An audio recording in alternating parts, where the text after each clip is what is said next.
Can I? Oh, we're on. Can I check the music first, if that's all right?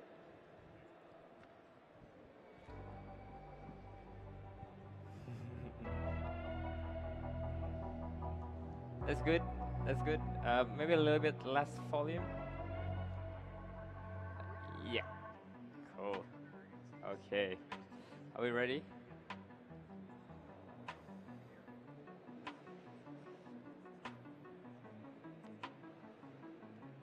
Time. Hi. Good morning. Welcome. So traditionally, we would always think that flavor comes through the chain of coffee plants, its origin, or its processes. Then we think that we can impact this flavor further by roasting or brewing that cup of coffee. However, over the last few years, with so much innovation around coffee processing, I believe that something else is possible. I believe that we can now ferment coffee with specific taste goals in mind as a starting point. Now I call this purpose-driven fermentation. So throughout my coffee journey and throughout exploring different fermentation techniques, I came across one that allows for more control and also consistency. It is a carbonic maceration. And to me, this serves as a great baseline of approaching coffee processing from a new and also purposeful direction. So if you see on section 1 in front of you, this is the traditional carbonic maceration steps. Typically with this process, we pick our coffee cherries and then we depulp it. Then we put it inside a stainless steel tank, similar to what we have here, before sealing that tank and pressurizing it with carbon dioxide. Now, this forces oxygen out, allowing us to have a fully anaerobic environment inside our stainless steel tank. Now, this adds two main benefits to our coffee. So firstly, the prolonged contact time with the carbon dioxide gives more vibrant acidity inside the cup. And secondly, the anaerobic environment gives higher definition of flavor into our coffee. So today, I'm going to highlight a few purpose-driven modifications to the traditional CM steps in 3 different coffees. They were specifically chosen for espresso, milk course, and also signature beverage course. Alright, so now I'm going to do some work over on this table. But for now, I would like for you to direct your attention to the placement in front of you, especially on section 2. This is fermentation for espresso beverage.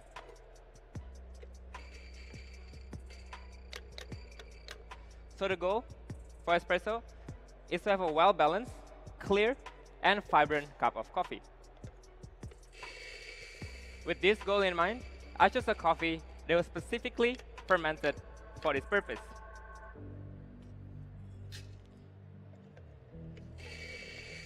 It is a green tip geisha from the Falcon region of Panama. This coffee was processed by Jamison Savage of Finca Debra at 1900 meters above sea level.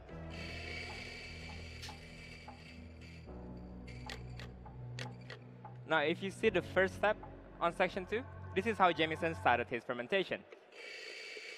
He began by depulping his coffee cherries, leaving only 10% of mucilage intact to add a better tactile experience to his coffee. Then the next step is to move the coffee cherries into a stainless steel tank to continue with traditional CM for a better vibrancy. However, due to the lack of oxygen inside the tank, the coffee was lacking a little bit of sweetness. So this is when he moved on to the next step,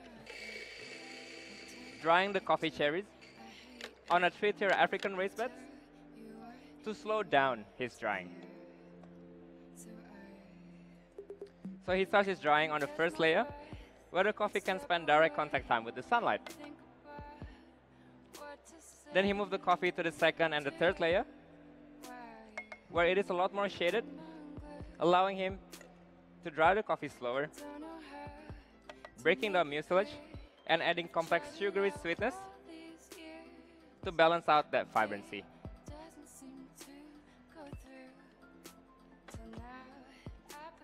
Now, to bring out all the potential in this coffee, we roasted this to 20% of roasting development, but with a very slow first crack at 8 minutes and 53 seconds. Now, when I give you this coffee later, please assess the crema only, but do not drink them just yet.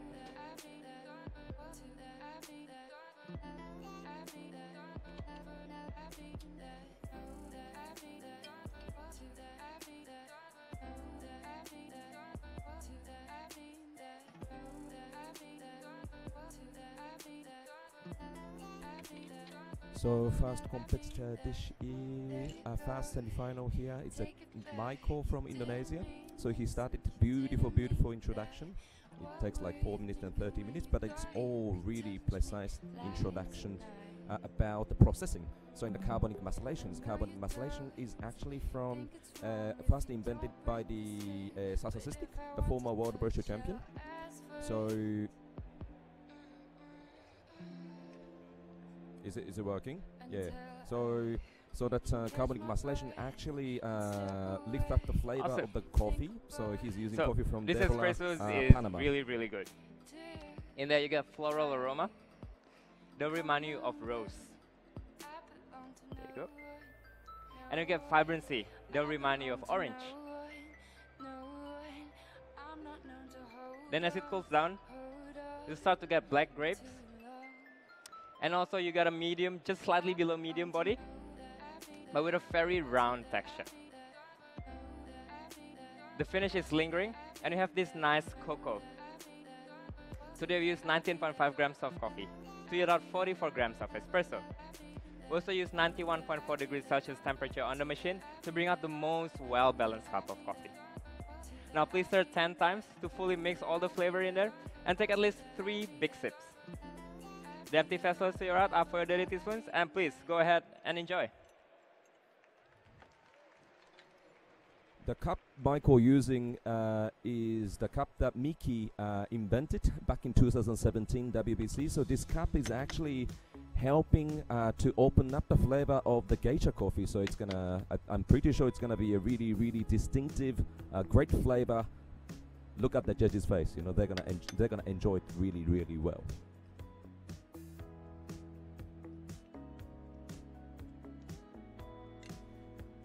It's amazing to see the level of information that Michael is giving to the judges.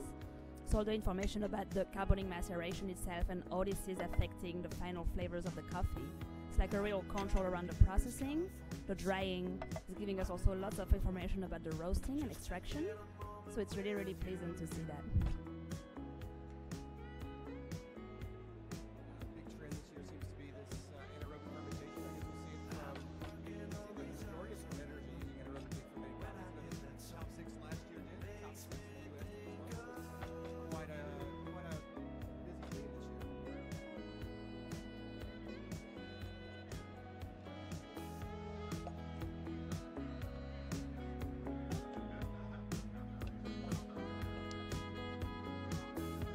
Alright, judges, now let's move on to the next course. The milk course. This is on section 3 in front of you. So the goal for milk beverage is to achieve that clarity and balance. With this goal in mind, we chose a coffee that was specifically fermented for this purpose. It is an heirloom varietal coffee from the Guji region of Ethiopia. This coffee was processed by Project Origin at 1800 meters above sea level using a combination of traditional CM and whole cherry processing. So if you see on the first part of section 3, the team picked whole coffee cherries before moving it to a stainless steel tank to proceed with the fermentation.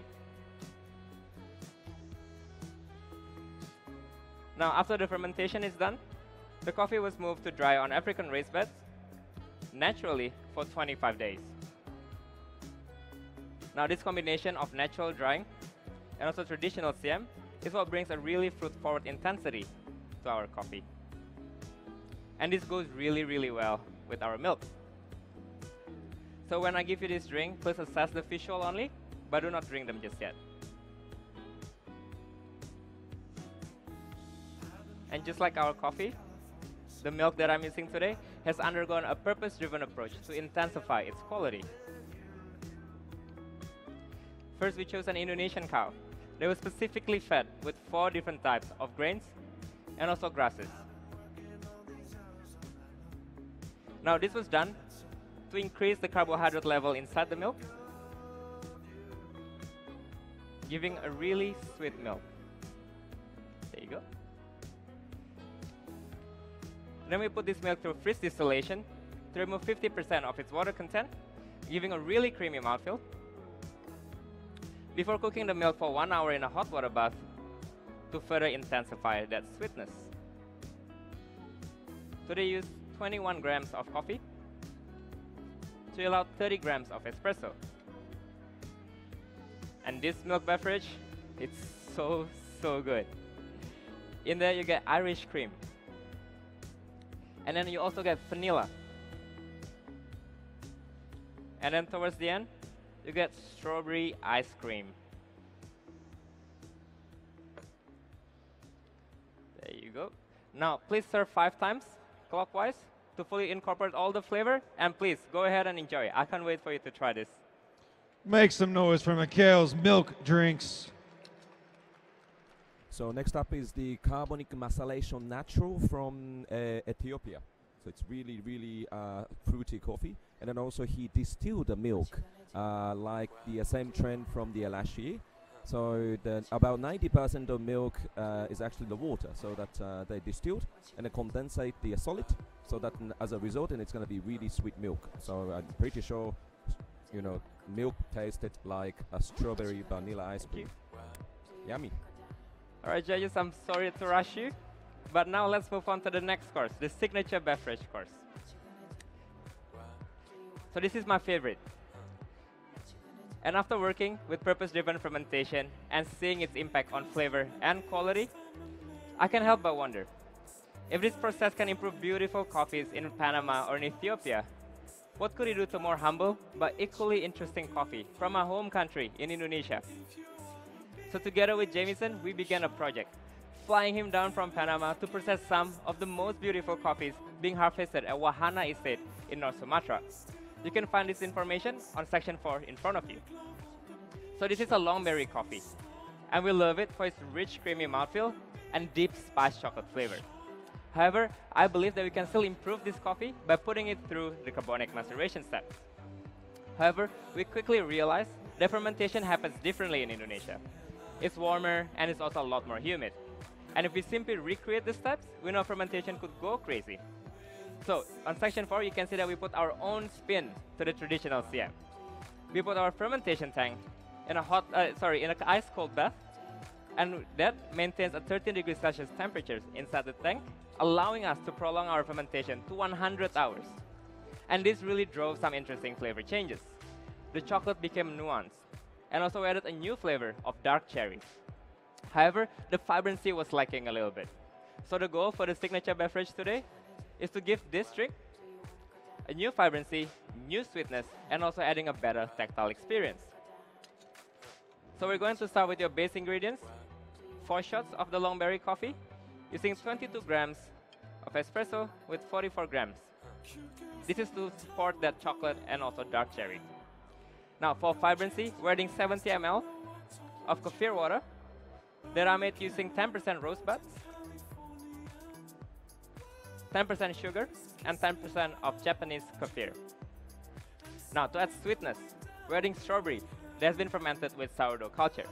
So 500 grams of strawberry, 200 grams of sugar with 200 grams of sourdough culture.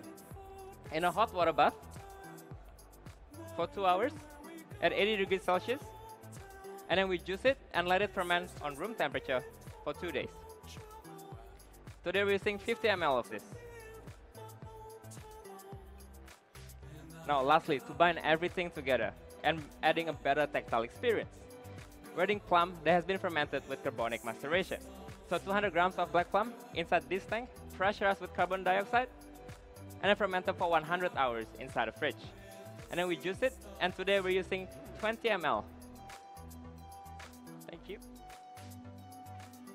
Now your drink today will be served slightly chilled. This is to accentuate the sweet notes and also the fruit notes. And I want you to enjoy this in 3 sips, swirling in between your sip, and making sure that you take at least 30 seconds in between your sip.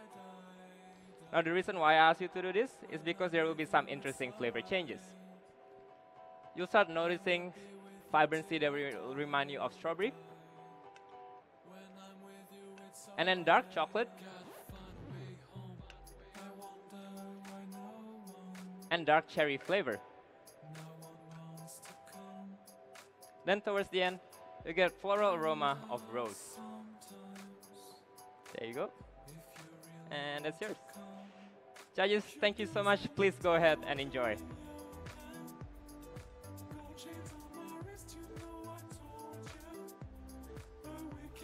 Time.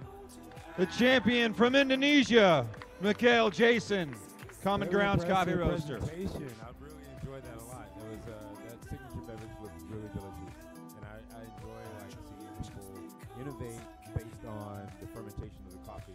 That anaerobic fermentation, like you said, Kyle, was very popular last year, and I'm seeing it very popular this year too. I really loved how he used his signature drink to really image the process and all the technique behind the fermentation. I think it's Michael's first time at WBC, and it's really not surprising to see him going through the semifinals for the first time here. His presentation was really amazing, and I'm so excited to see some Indonesian coffee being represented here in Boston. It's super exciting for the future. Yeah, I think so. Actually, process actually helped a lot to the coffee region that wasn't really famous back in recent 10 years. So which is really good because WBCs definitely functioned as the kind of innovational platform for all over the world. So this is really positive affection to all over the world, entire industry. Yeah, what you see on this stage is what you'll see in the cafes, the cutting-edge cafes in the next year and a half. It's really exciting to see not only a presenter present something so clean and so calm, but also something that's so personal with the fermentation as well as harkening back to Indonesia and the country which he lives and loves. So it's great. It's like it's just perfect. It was really lovely. Quite impressed. Yeah, it's super inspiring to see how processing can really help those regions to be represented on the world stage today. Some regions that were not really valued a few years ago. Today are able to really produce incredible coffees, and it's great that competitors like that are using this stage and this platform to share the value that is produced in those countries, and it's really important for the future of the industry, I believe.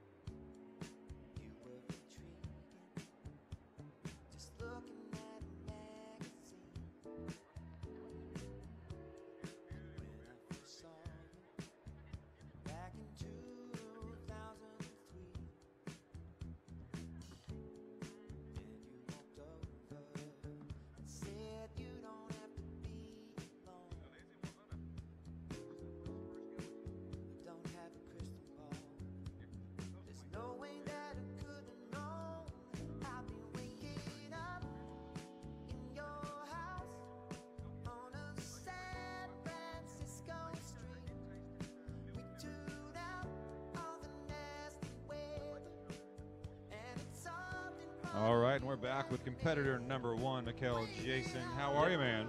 All right. Yeah? Yeah, felt great. A little bit shaky and nervous, but I guess, you kind of ride with that nervousness. That could have been all the coffee you had starting at 7 Probably. a.m. getting ready for this, too, right? Yeah, I had about 20 shots. Yeah, 20 shots will definitely do that to you, so that 11 o'clock crash will definitely come and happen. So, yeah.